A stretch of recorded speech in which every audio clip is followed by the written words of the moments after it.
My name is Selena Lombardo. This is my story. This is my truth. I was told for so long to keep quiet, to not tell anyone.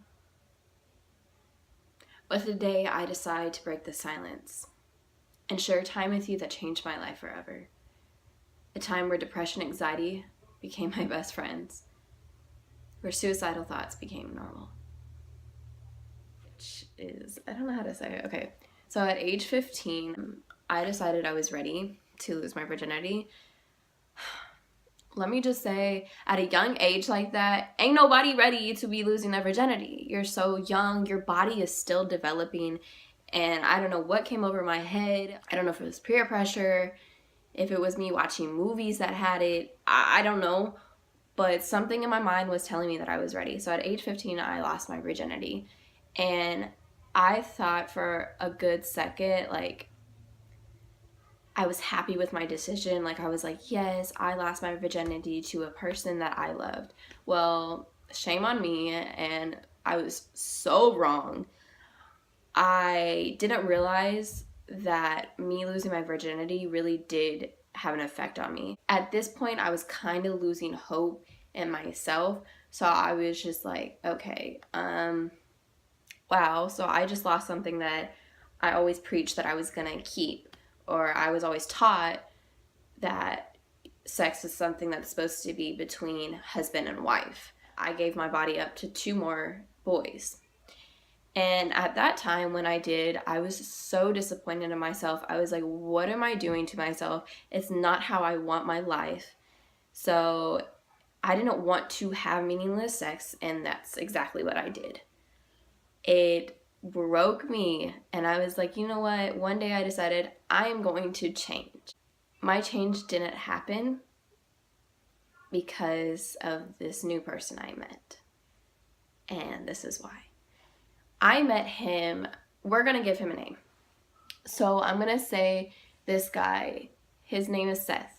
And before I say anything more about this Seth guy and what he did to me, I'm going to tell you now, any names that I pick out for anybody that I tell story times about or anything like that, they're not correlated with real name at all. There's a reason why I'm giving a fake name. If you watch my channel and you go to my school, don't be thinking like, oh my gosh, she used this thing, that means it's our classmate. No, it's not that either. I'm literally making up these names as I'm going. This name fits this certain character right now. So I'm sorry, don't feel offended if your name is Seth and you're watching this.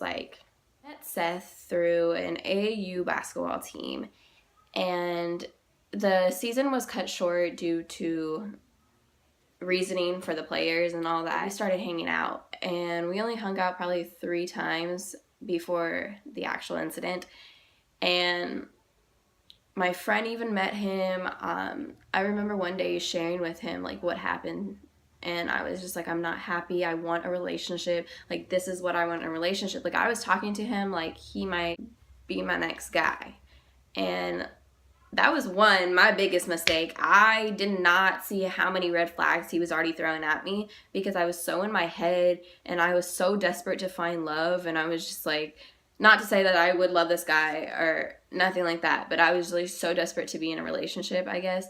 And I was just so down on myself, and I'm not going to say I wanted a distraction. I just wanted to feel something real. And at a young age like that, you already know your hormones are going and everything. So of course you're going to think the absolute best of a person. So yeah, I just felt this guy liked me and I might catch feelings for this guy. So I started sharing stuff with him and opening up a little more. So one day came around and he texted me, and this is my homecoming week. So I'm going to set you up what happened this homecoming week before I get into the actual day. So my homecoming week, my mom was actually gone. She was in Pennsylvania for one of my aunt's birthdays. So she was there celebrating. 2 videos before this one, I stated how the incident happened September 6th. I was wrong. It happened September 7th, and so let me explain myself real quick before I move on.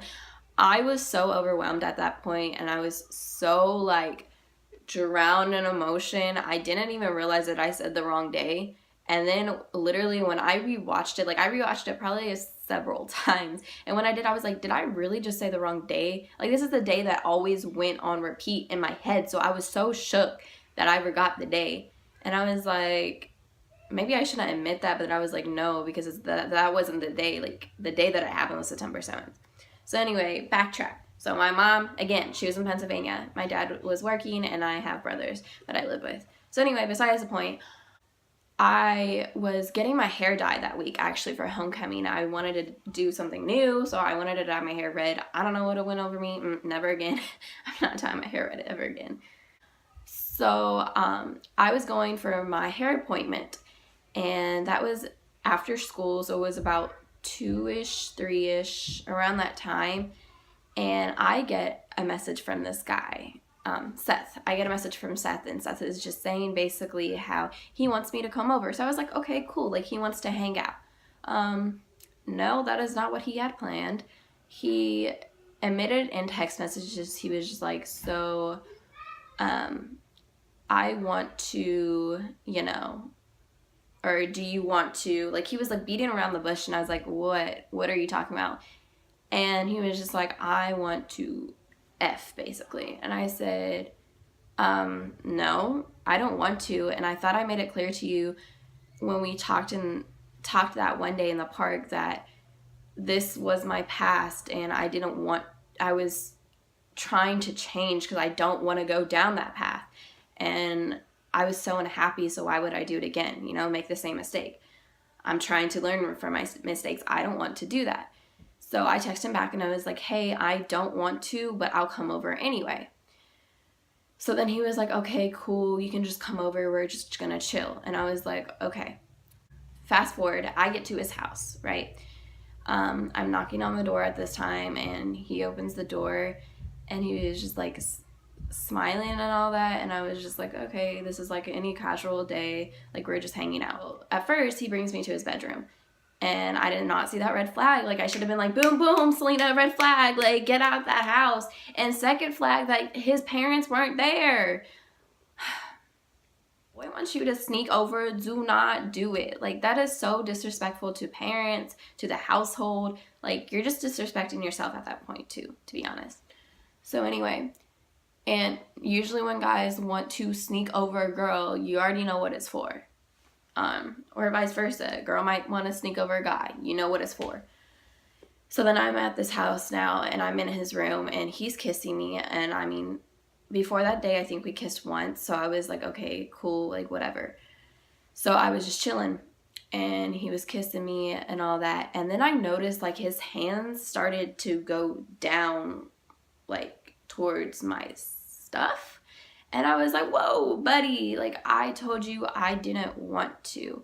And he was just like, chill, Selena, like, it's cool. And I was like, no, Seth, like, I told you I don't want to. Like, I don't want to do this. And he was just like, girl, you're tripping. Just let it happen. It's all cool. And I was like, no, like, I really don't want to. Like, can you please stop? And then I realized at that point, like, he was getting more irritable with me. And then he started getting really handsy. And at that point, I was like, oh, crap. Like, what am I going to do? My little body, like, what am I supposed to do? My chest started pounding, and I became so scared at this point. So then I'm just, like, trying to keep a smile on my face, like, everything's okay. Like, I'm sane right now. Like, I'm okay. And then he starts kissing me again, and I'm, like, pushing him off at this point. And I'm like, hey, I think you got the wrong idea. Like, I'm so serious. I don't want to do this. One thing, he said this really disrespectful thing to me. He was like, okay, but you let my bros hit. Why can't I hit?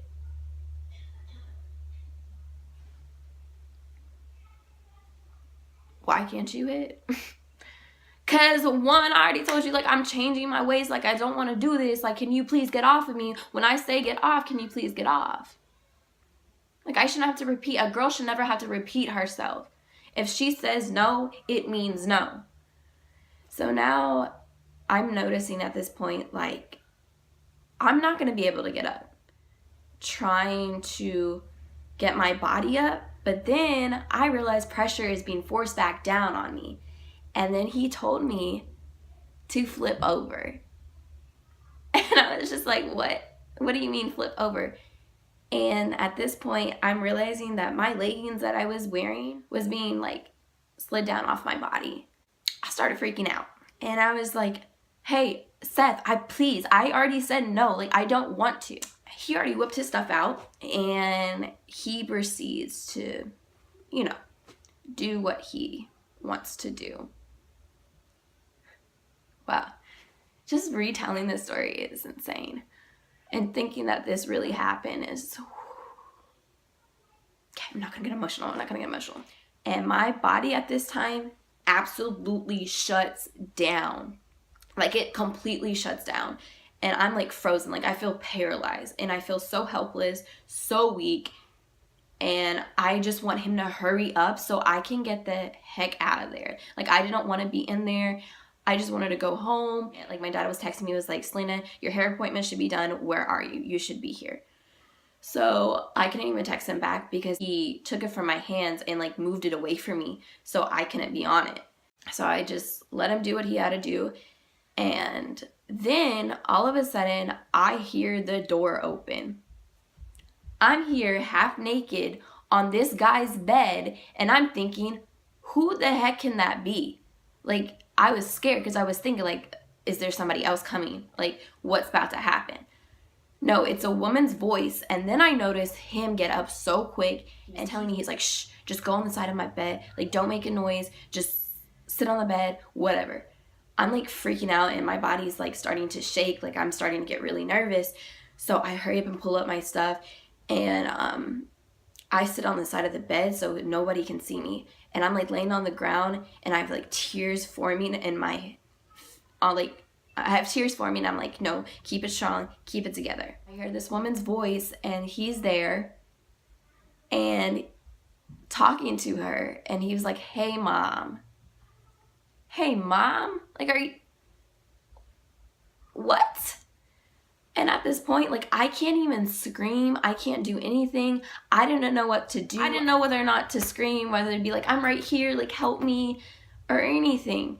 So I just let him talk to his mom. So it goes about like 5 to 10 minutes past, or maybe less. I don't know. Like, wow. So then he comes back in my room. He's like, hey, you need to get out of here before she sees you. And I'm just like, I wanted to get out before this happened, but yeah, got you. And so I'm getting all my stuff together and he's like about to sneak me out of the house. So then his mom is in his room and he takes me outside of the back door. Before I left, he tells me to wait. I wasn't going to wait, but the pace of which I was going, like after all this happened, I thought I was going faster than what I was really going, but I wasn't, I guess. So before I knew, like, I was about to lock my door, he comes into my passenger seats and he sits down. Seth is right beside me now. I'm not looking at him. Like, I'm making no eye contact with him. And I'm just looking at my phone and I see the message from my dad and I'm just like, I need to text him. And Seth is just like, if you want to do it again, just let me know when and all that. And I was thinking, like, what is this little boy thinking? Like, did he not understand what he just did to me? He lives in a place where, like, there's a gate where before you enter his home. And so the gate, like, is beginning to open, like, because I'm approaching it. And I was like, I already drove off at this point because I was like, this kid is not going to get out of my car. Like, I already asked him to get out. He wasn't going to get out. And I said, dude, I have to go. Like, I was making up every excuse in the book to try to get him out. But he was not listening whatsoever. So I approached the gate and I'm like, hey, my dad's saying I have to get home. I have to get home. And I was still at this point trying to play it off like nothing happened. So he finally gets out and I didn't break at this time. I was just trying so hard to gather my thoughts, to think what just happened to me, to think what I'm about to do next, if I'm even going to say anything about it, like, or if I'm just going to let this be. Like, it happened, I'm just going to stay quiet about it. And, well, then I text him, and I will read to you the messages of that exact day of, like, it was a couple minutes after. And this is what I said.